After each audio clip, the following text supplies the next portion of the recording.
Unless you haven't been paying attention today, you've probably already heard the news. Xbox has officially offered Call of Duty to Nintendo for the next 10 years and has locked in a deal with them. And they've also locked in a deal to offer Call of Duty for the next 10 years on Steam. Why are they doing this out of the blue, you might ask? The answer is pretty obvious. This is to gain leverage and play the game with the regulators. Let's talk about what's going on in this story, how this makes Sony look. Diving in right now.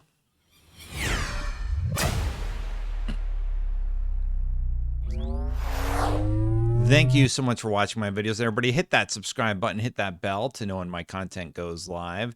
That is right, Microsoft has confirmed that Call of Duty will be available on the Nintendo Switch for the next 10 years. It will be available on Steam for the next 10 years. They've offered it to PlayStation for the next 10 years.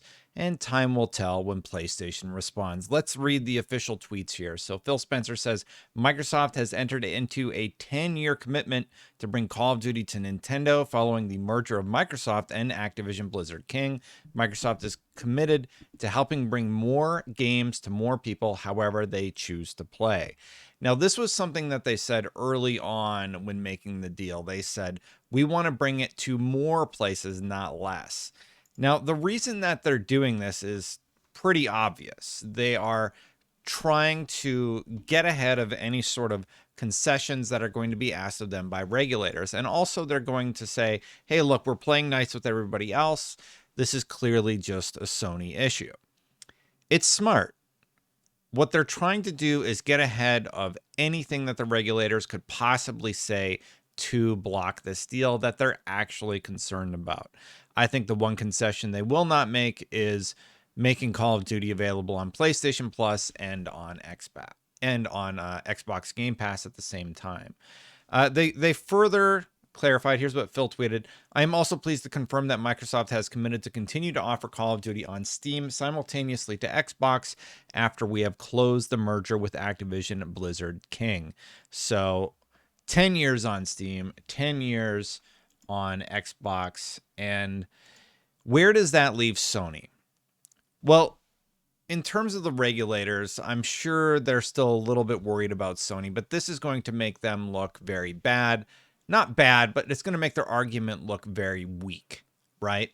Clearly, they are the only one holding out. If everybody else is ready to sign deals with them, Call of Duty is now going to be available, at least for the next 10 years, everywhere else but PlayStation. Xbox is not going to take it away from PlayStation, but Sony's just going to leave this whole thing kind of with their tail between their legs. I don't know what other cards they have to play at this point. Their big cards were Call of Duty, and anything else is just going to look like filibustering or not genuine, I would imagine, to the regulators. Brad Smith also said, he's the vice chair and president of Microsoft. He said, our acquisition will bring Call of Duty to more gamers and more platforms than ever before. That's good for competition and good for consumers.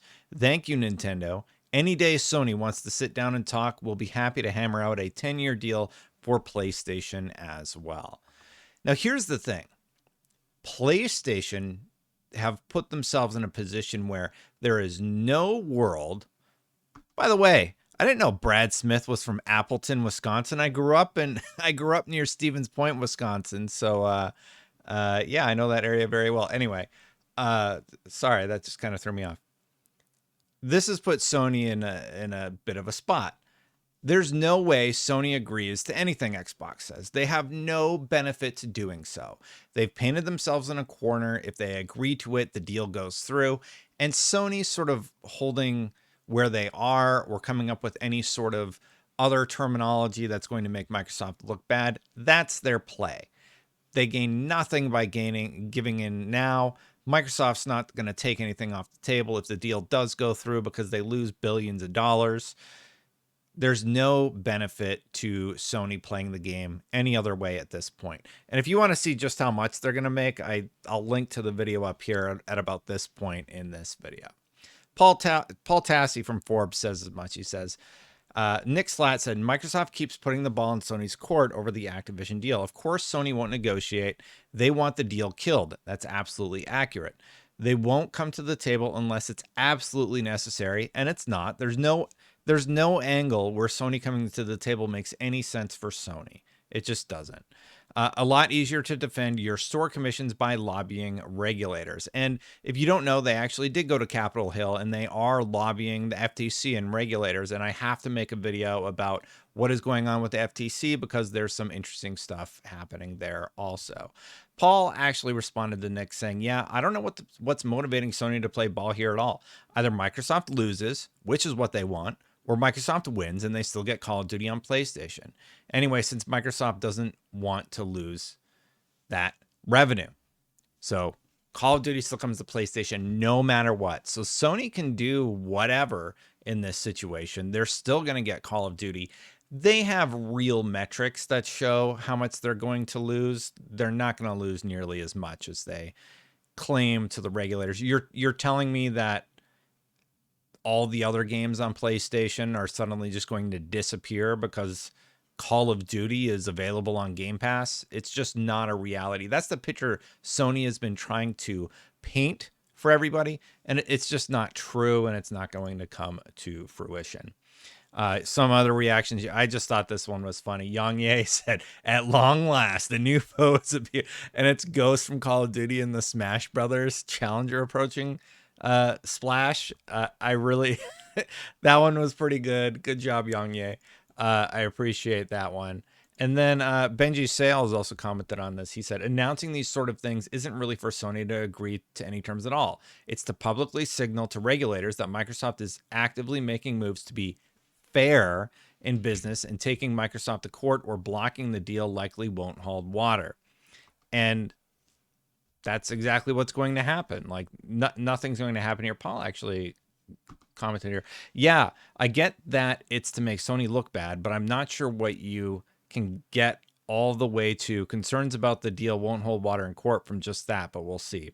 So just to clarify again, it's not really about making Sony look bad. It's around sending a signal to regulators that they have no intention for at least 10 years of pulling the franchise exclusive, and in fact are making it more open, hence Nintendo. It's a very strong move, to be honest.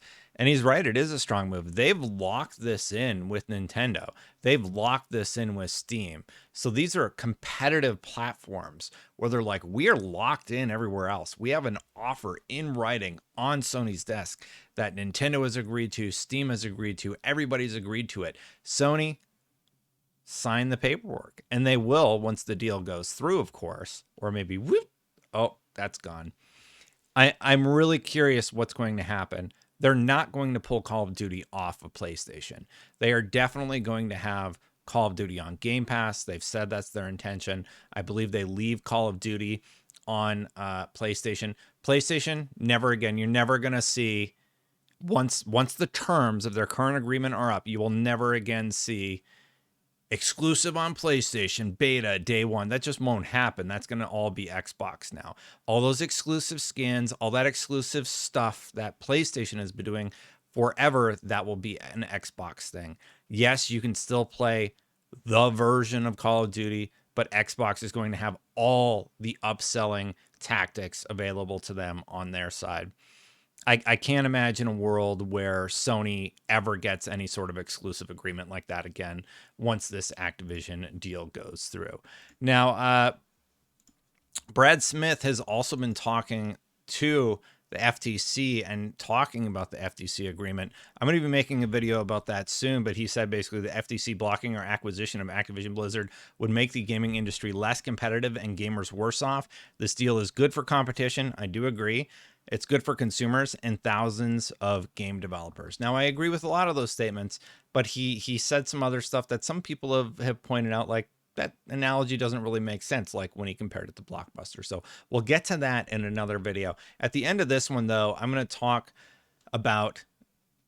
link to, another video where I talked about just how much money Microsoft stands to make. They stand to make billions of dollars according to their own document. And I'll link to that right here. You can subscribe. And before I go, hit that subscribe button, hit that bell. I'll put up the icon here at the end. I got to give a shout out to the members. Thank you to the members. All these videos are ad free for every member. I just upload it with the membership side of things. You can become a member or just support the channel right there by clicking the join button. Thank you for watching, everybody. Here's how much Microsoft has to make. Watch this video if you're interested. Here's that subscribe button. I'm out. Bye for now.